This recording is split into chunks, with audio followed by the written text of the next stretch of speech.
Good afternoon, everyone. Today we are doing class 8 SST chapter Factors of Production Part 3.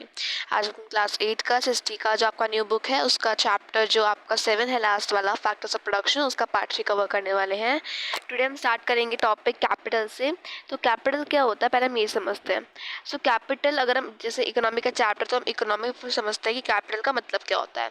So in economics any asset whether physical or financial use to produce good and service.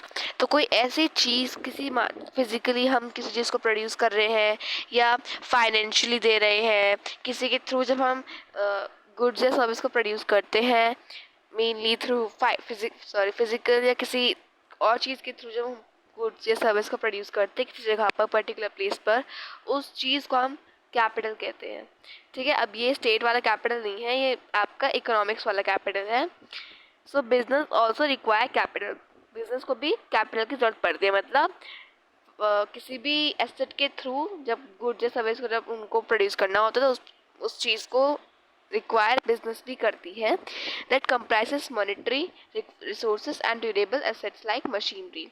जो कि monetary resource comprise करती है, durable assets को comprise करती है, जैसे machinery, tools, equipment, vehicles. इनके through जो हमारे गुड्स या चीज़ें जो प्रोड्यूस होती हैं इनके थ्रू तो प्रोड्यूस होती हैं. Vending cards, computers, shops, factories, office, buildings etcetera. Day to day operations हर दिन ये होते हैं. Just as Ratna would have required money to take the land on leave. जैसे हमने रत्ना की स्टोरी पढ़ी थी ना कि उसको अपना एक रेस्टोरेंट खड़ा करना था तो उस चीज़ के लिए उसको पैसे चाहिए थे. ठीक है, तो जिससे कि वो फर्नीचर को बाय कर सके, किचन इक्विपमेंट ले सके एक्सेट्रा. तो इसको कैपिटल कहते हैं जिसके थ्रू वो गुड्स को प्रोड्यूस कर रही है. मनी देखो एक तरह से कैपिटल का मतलब क्या होता है. Money and human made resources. पैसा और जो ह्यूमन ने बनाया है उस रिसोर्स को यूज़ करके जो गुड्स और सर्विस प्रोड्यूस होते हैं उसको कैपिटल कहते हैं. सबसे इजी जो डेफिनेशन है गुड्स की, अगर आपको ये समझ में नहीं आई ये वाली डेफिनेशन जो है आपकी, आप इस डेफिनेशन को मार्क कर सकते हैं. ठीक है, आपके पेपर में ये एमसीक्यू में आ सकता है जनरली. ठीक है, या 1-2 मार्क्स में आ जाएगा. सो कैपिटल किसे कहते हैं. कैपिटल मतलब क्या होता है. Money plus human made resources that are use to produce goods and services. पैसा और जो ह्यूमन मेड रिसोर्सेज हैं जो रिक्वायर होते हैं गुड्स और सर्विस को प्रोड्यूस करने के लिए उसको कैपिटल कहते हैं. ठीक है, देन आता है हमारा capital is essential to manufacturing unit और अ सर्विस सेक्टर. कैपिटल के लिए भी हमें किसी सेक्टर या किसी एंटरप्राइज को मैन्युफैक्चर करना पड़ता है या हमें सर्विस सेक्टर को एंटरप्राइज करना पड़ता है. So but where do businesses get the capital. Business को कैपिटल कहाँ से मिलता है. सो जनरली क्या होता है ना कि जैसे पर्सनल सेविंग्स मैंने आपको बताया था ना कि आपको बिजनेस स्टार्ट करना है तो आप पैसे कैसे जोड़ते हो.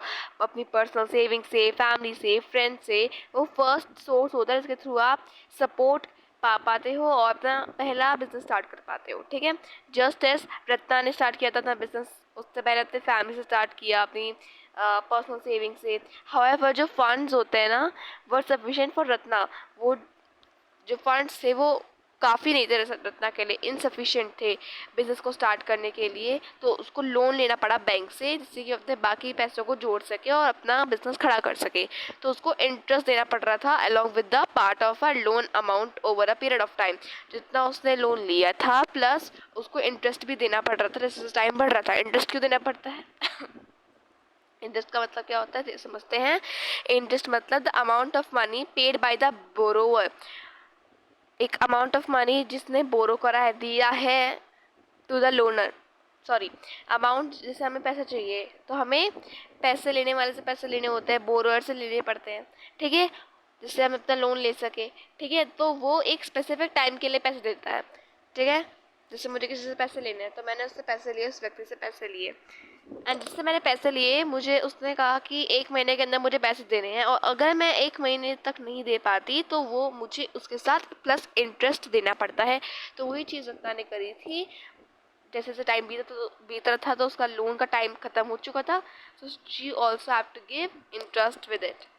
So similarly, large companies require a lot of money to expand their business. So hence उनको अपने पैसे को बढ़ाने के लिए जनरल पब्लिक के थ्रू स्टॉक मार्केट करते हैं.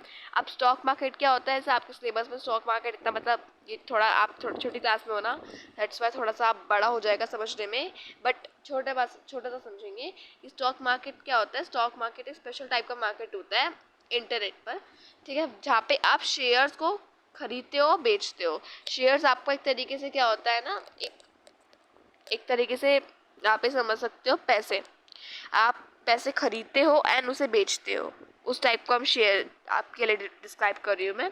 लार्ज कंपनीज अपना पैसा बढ़ाने के लिए करती है ना कि पब्लिक से उनको मतलब शेयर देती हैं प्रॉफिट्स में कि आप शेयर हमारा इतना खरीदो, ठीक है, जिसको हम डिविडेंड कहते हैं. डिविडेंड का मतलब आपका मैथमेटिक्स वाला डिविडेंड नहीं, इकोनॉमिक्स में डिविडेंड का मतलब होता है an amount of money paid regularly by companies to its shareholders मतलब जो शेयर को बेच रहे हैं एक तरीके से आउट ऑफ इट्स प्रॉफिट्स. जब कंपनी हमें पैसे देती रहती है रेगुलरली अब शेयर होल्डर्स को, जिससे कि प्रॉफिट भी वो ले सके, उसको डिविडेंड कहते हैं. कि लार्ज कंपनीज अपने पैसे को बढ़ाने के लिए पब्लिक को ऑफर करते हैं कि आप अपने शेयर्स खरीदो यहाँ से, और उनका प्रॉफिट कंपनी का होता रहता है.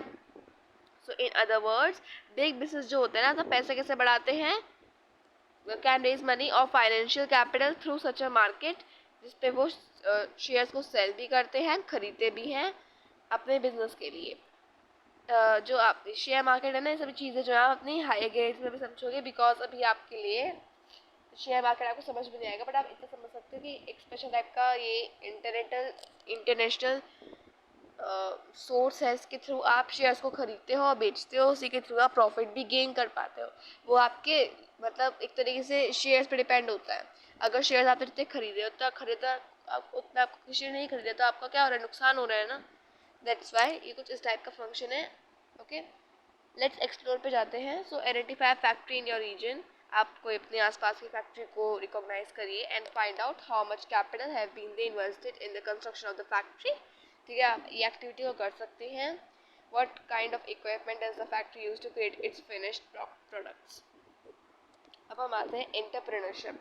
एंटरप्रेन्योरशिप का मतलब क्या होता है, हमने पढ़ा था ना फैक्टर्स ऑफ प्रोडक्शन, हमने लैंड पढ़ा, देन हमने लेबर पढ़ा, कैपिटल पढ़ लिया. अब लास्ट पढ़ते हैं एंटरप्रेन्योरशिप किसका मतलब क्या होता है. सो एंटरप्रेन्योरशिप का मतलब होता है एक mean starting your own business और creating something new to solve a problem. अगर आपके घर में कोई परेशानी चल रही है तो बिजनेस अपना जब आप खुद से स्टार्ट करते हो, खुद से बनाते हो, खुद से प्रोडक्ट्स को बनाते हो और उसको खुद से ही बेचते हो, उसको एंटरप्रेन्योरशिप कहते हैं. ठीक है, ये जो एंटरप्रेन्योरशिप है ना, ये कैसे बनता है, जब आप लैंड के थ्रू प्लस, मैं थोड़ा यहाँ पे लिखने की जगह थोड़ा यहाँ लिख लेती हूँ.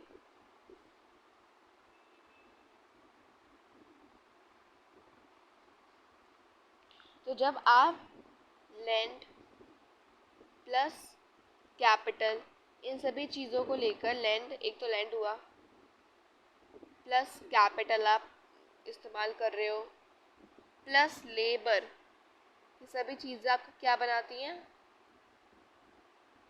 ये आपका फॉर्म करता है एंटरप्रेन्योरशिप. ठीक है, जब आप किसी लैंड के थ्रू से कर रहे हो, आपने लैंड पर जैसे हमने जैसे आप यहाँ पे देख पा रहे हो इस इमेज पर, यहाँ पे इन्होंने लैंड पर अपने सभी चीज़ें रखी है, नेचुरल रिसोर्स पर रखा, तो लैंड यूज़ हुआ. कैपिटल में क्या यूज़ कर रही है, अपने हाथ फिजिकल चीज़ यूज़ कर रहे हैं, फिजिकल से खुद से बना रहे हैं, तो कैपिटल यूज़ हुआ. इसमें उनका लेबर भी लग रहा है, तो इन चीज़ों सभी को क्रिएट करके एंटरप्रेन्योरशिप बन गया. ठीक है, अब एंटरप्रेन्योरशिप जो करता है उसको हम एंटरप्रेन्योर कहते हैं. सो एंटरप्रेन्योर इज अ पर्सन, कोई इंसान होता है who comes up with an idea, उसके पास एक आइडिया आता है, उसको रिस्क भी लेने पड़ते हैं बिकॉज बिजनेस है. ठीक है, और सभी फैक्टर्स ऑफ प्रोडक्शन को जब वो एक साथ मिल जाता है, that means labour, land and capital, and works hard to make their startup successfully, उसको हम एंटरप्रेन्योर कहते हैं. जैसे पॉटरी प्रोडक्ट्स हमने ले लिए, पेट्रोकेमिकल प्लांट्स ले लिए, bamboo and cane products, food processing, तो सभी आपके ओन बिजनेस आप स्टार्ट कर सकते हैं। एंटरप्रेन्योरशिप के एग्जांपल्स हैं। अब स्टार्टअप का मतलब क्या होता है? स्टार्टअप का मतलब एक entrepreneurial venture with limited resource. आपके पास बहुत कम रिसोर्सेज हैं और आप एम कर रहे हैं रैपिड ग्रोथ के लिए, एक्सपेंशन के लिए, बाय लेवरिंग इन टेक्नोलॉजी का बिना इस्तेमाल करें, तो उसको हम स्टार्टअप कहते हैं। कि आप धीरे धीरे स्टार्ट करोगे, पहले आप थोड़ा कम स्टार्ट करोगे, फिर धीरे धीरे आपका जो ग्रोथ होने लगता है, इसको हम स्टार्टअप कहते हैं। ठीक है। नाउ एन एंटरप्रेन्योर्स विजन, जो एक एंटरप्रेन्योर होता है उसका विजन क्या होता है? कि वो अपने घर की प्रॉब्लम को सॉल्व कर सके। ठीक है। By bringing innovative products and service to the market that benefit society and the nation, and at the same time वो अपनी जॉब को भी क्रिएट कर रहे हैं, अपनी जॉब की अपॉर्चुनिटीज़ को क्रिएट कर रहे हैं और अपने जो उनका जीवन है उसको सपोर्ट कर रहे हैं।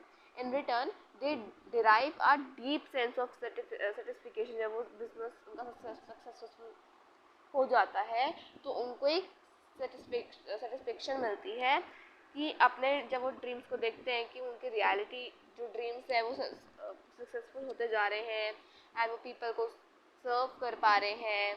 सो एक डीप सेटिस्फिकेशन आती है जब वो अपने जिनका बिजनेस है उनको सक्सेसफुल कर देते हैं,